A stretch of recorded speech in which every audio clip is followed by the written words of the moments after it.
से भली वृक्षटीए मध्य निज जीवनर प्रति पड़ाव मनीष को साहाय्य करिथाए।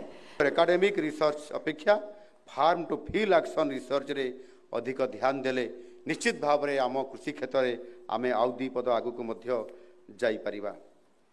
आज महाप्रभु जगन्नाथ दर्शन पर वीरगोविंदपुर ठारे कृषक पदयात्रा करवा, सिफारे कृषिजीवी महिला सम्मिलन करवा, CHES रे राज्यस्तरीय आंब महोत्सव एवं OUT रे प्रमुख कार्यक्रम निश्चित भाव में आम ओडिशार चाषी भाई भणी मानकु कृषि क्षेत्र रे एठी आगको बढ़िबा पाई जो योजना आज केंद्र कृषक एवं कृषि विभाग तरफ ये कार्यक्रम रखा जाइछि एवं ओडिशार तार शुभारंभ करा जाइछि।